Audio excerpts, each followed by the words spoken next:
নমস্কার বন্ধুরা, স্বাগত জানাই আপনাদেরকে আমাদের এই চ্যানেলে। আজকের যে বিষয়টি মূলত সেটি হচ্ছে যে এই যে মহাষ্টমী পুজো এবং পুষ্পাঞ্জলি, এই বিষয়টি নিয়ে অনেকেরই একটু সমস্যা হচ্ছে। কারণ এবার তিথি এতটাই সংক্ষিপ্ত যে যিনি পুজো করবেন তিনি যদি সম্পূর্ণ পুজো করে পুষ্পাঞ্জলি, বিশেষ করে যারা মণ্ডপ আদিতে পূজা আদি করাচ্ছেন বা পূজা আদি করছেন, তো সেক্ষেত্রে অনেকেই একটা সেখানে তো হয়তো ৮-১০টি ব্যাচে পুষ্পাঞ্জলি আদি হয়ে থাকে।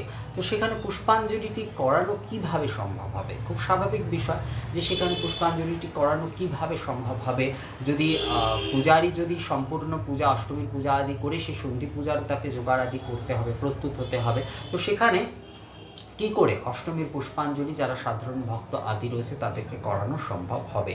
তো এক্ষেত্রে মূল যে বিষয়টি হচ্ছে, অষ্টমীর পুজো যেরকম চলছে ঠিক সেরকমই চলবে। কারণ অষ্টমীর যে শেষ ২৪ মিনিট সেটিও সন্ধি পুজোর মধ্যে পড়ে যাচ্ছে। তো খুবই একটি হুলস্থুলুস ব্যাপার হয়ে যায় যদি অঞ্জলি পূজা করিয়ে তারপরে অঞ্জলি আদি করাতে হবে। তো দেখুন, অঞ্জলি, এই যে পুষ্পাঞ্জলিটি প্রধানত দেওয়ানো হয়, এটি তো আর সেই অর্থে যেরকম যিনি পূজারী তিনি এই যে পঞ্চপুষ্পাঞ্জলি আদি দিচ্ছেন, এটি তো আর সেই অর্থে সেই পুষ্পাঞ্জলি নয়। হ্যাঁ, ৫ বার দেওয়ানো যেতে পারে, ৩ বার দেওয়ানো যেতে পারে বা ১ বারও দেওয়ানো যেতে পারে, তার মধ্যে কিছু সমস্যা নেই। অনেকে আবার ৭ বারও দেওয়ান, অনেকে ৭ বারও পুষ্পাঞ্জলি দেওয়ান আর কি। তো যেখানে একটু কম থাকে আর কি লোকজন, যে একটু বেশিক্ষণ ধরে আর কি পুষ্পাঞ্জলি আদি চলুক। এই আমার এক আত্মীয় আছে, তাদেরই ফ্ল্যাটে আর কি ৭ বার পুষ্পাঞ্জলি হয়। তা আমাকে বলছিল যে এটা কি ভুল না ঠিক? আমি বললাম না, একেবারেই কিছু ঠিক না, ১১ বারও পুষ্পাঞ্জলি দেওয়া যায়, তাতে কিছু সমস্যা নেই। কেউ ৩ বার দিচ্ছেন, কেউ ৫ বার, কেউ ৭ বার দিচ্ছেন, এটা কিছু বড় বিষয় নয়। বিষয় হচ্ছে যে পুষ্পাঞ্জলির এই যে বিষয়টি, এটি আসলে পুষ্প সমর্পণ বা মায়ের কাছে আমরা এই যে মাকে আমরা এক প্রকার, মা এই যে আমাদের কাছে এসে পূজা আদি গ্রহণ করছেন, তো আমরা সাধারণ যারা ভক্ত তারা এই পুষ্পাঞ্জলির মাধ্যমে মাকে এক প্রকার ধন্যবাদ জ্ঞাপন করছে যে মা এই ধরিত্রীতে এসে আমাদের পূজা আদি গ্রহণ করছেন। তো এক প্রকার মাকে ধন্যবাদ এবং শ্রদ্ধা প্রদর্শন করছি এই পুষ্পাঞ্জলি আদির মাধ্যমে। সুতরাং এই পুষ্পাঞ্জলিটি কিন্তু অষ্টমীর পুজো যিনি পূজারী আছেন তিনি যথারীতি পূজা আদি করুন। সাথে যিনি জোগাড় করতে আছেন বা অন্য আরও যদি কোনো পুরোহিত বা পুষ্পাঞ্জলির মন্ত্রটি জানেন এমন কোনো শুদ্ধাচারী দীক্ষিত ব্যক্তিও যদি পুষ্পাঞ্জলির মন্ত্রটি বলে দেন, এতেও কিন্তু কিচ্ছু সমস্যা নেই একেবারেই। তো পুষ্পাঞ্জলির মন্ত্রটি ঠিকঠাক বলা দরকার, এটাই হচ্ছে মূল বিষয়। তো সেই ক্ষেত্রে এরকম যিনি পুষ্পাঞ্জলির মন্ত্রটি খুব ভালো জানেন বা যিনি জোগাড় করেন, পুরোহিত মহাশয়ের সঙ্গে তো সাধারণত দুর্গা মণ্ডপ আদিতে যারা থাকেন তারা জোগাড় আদি করেই থাকেন, জোগাড়ের জন্য একটি লোক থেকেই জোগাড়ের জন্য অপর একজন থেকে থাকেন।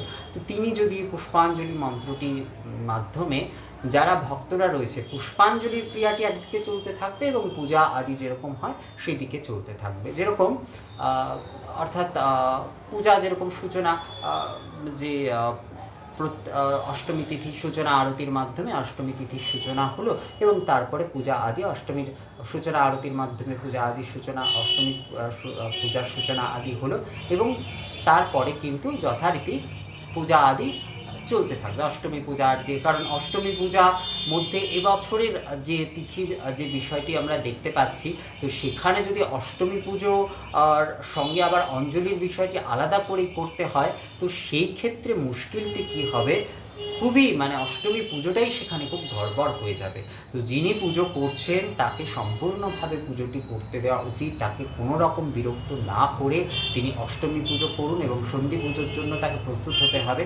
হয়তো অষ্টমী পুজো করতে করতেই তাকে ওই সন্ধি পুজোর মধ্যে প্রবেশ করে যেতে হবে, অষ্টমী পুজো সম্পূর্ণ করে এবং সন্ধি পুজোয় তাকে প্রবেশ করে যেতে হবে। কারণ সন্ধির তো একটি নির্দিষ্ট ক্ষণ বাধা থাকে, তো সন্ধি তো সে তার মধ্যেই তাকে শুরু করতেই হবে আর কি। তো সেই ক্ষেত্রে অষ্টমীর পুজো যিনি পূজারী পুরোহিত করছেন, তিনি যথারীতি অষ্টমীর পুজোটি করতে থাকুন, অষ্টমীর পুজো আদি তিনি করে যান।